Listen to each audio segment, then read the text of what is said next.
Next question, Mark Cole. And I know you've got stories about this fella. Hi, guys. What does Dutch remember about teaming? I didn't know you teamed with him, with British wrestler John Foley in the mid 70s in Knoxville.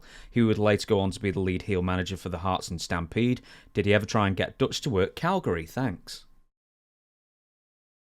Yes, I was teamed with, I was in Atlanta with John, and the territory changed hands. That was when I think Jim Barnett was coming in. So they had two offices there. You can read up on this. One was owned by Ann Gunkel, whose husband had died of a heart attack in Savannah, Georgia, after a match with Ox Baker. And I was riding with Ox that night. And we were getting ready to leave. And I remember this. Somebody come up to him, they says, and we saw like an ambulance on the other side of the, on the other, down on another door at the Atlanta Civic Center. And somebody come up and told us that Ray Gunkel has just died after a match. And Ox had what they call the heart punch. And so I think he had thrown the heart punch, but he hadn't beaten him with it. And it was a hot summer night. And that was the night that Ray's heart did give out. And he died. Then Ann Gunkel, his wife, found out that all the other partners he had, and it was like Buddy Fuller and some more, and Buddy Fuller's brother and Les Welch, or then even Eddie Graham. He had other partners in this, and they all tried to come to Atlanta and just take over. They was just going to push her out, and she said, "Screw this." So, and they had money. She had some money, and she started her own company. And they went. I think you had two companies in Atlanta then. It was called Gunkel Enterprises was one, and the other group was the traditional group called ABC. And what was the question about Buddy Fuller? Hey, no, not it was John Foley. Oh, John Foley. That's where I met John. All right. So anyway, 2 years went by, and me and John worked in Atlanta, and I was just starting out, and I didn't know where to go at first. But Tom Ernesto was the booker, and he says, "Come with me." I said, "Okay."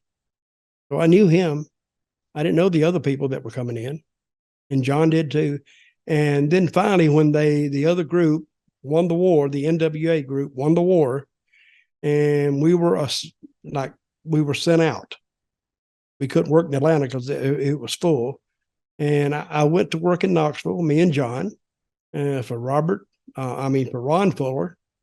And it was, I learned a lot from him. You know, he was a shooter, and he would tell me stories that when somebody would come to a promotion, say in England, this is where he was from, and they'd say, "Wrestling's fake." "Oh, yeah. Well, you want to try one of these guys?" He said, "Oh, no, I don't do that." He said, "Well, hey."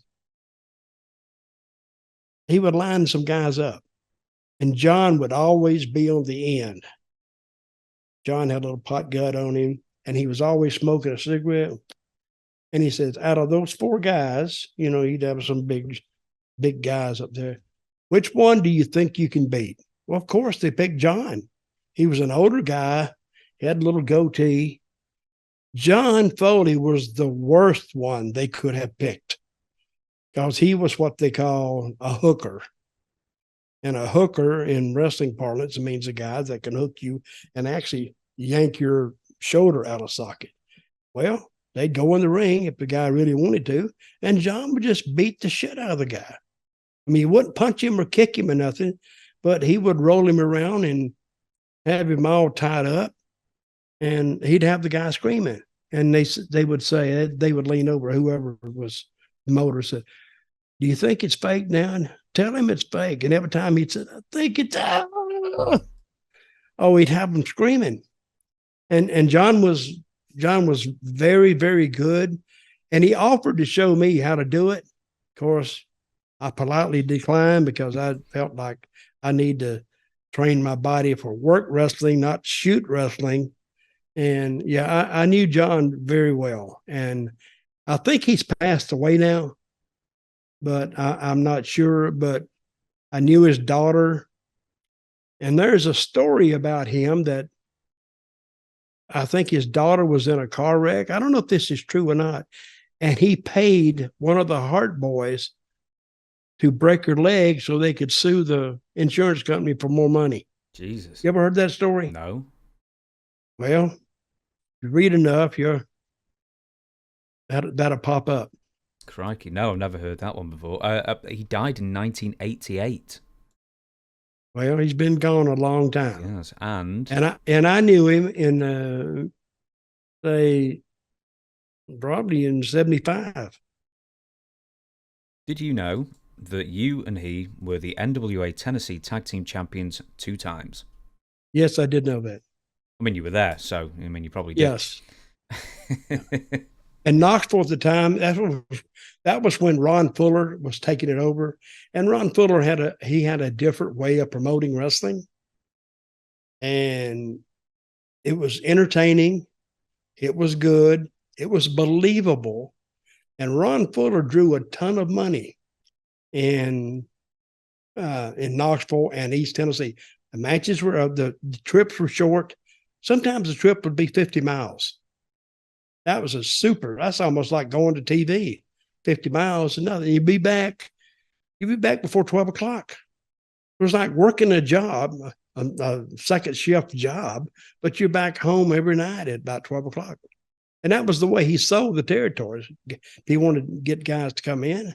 I don't know what kind of money arrangements he worked with them, but one of his selling points was you're home every night at 12 o'clock. So, and it was a good territory. East Tennessee is great for wrestling. Very quickly, did John ever try and get you to go to Calgary? He left Calgary after Knoxville. No, he never tried to get me to go because I was never interested in going. No, he didn't want me to. He didn't never ask me to go.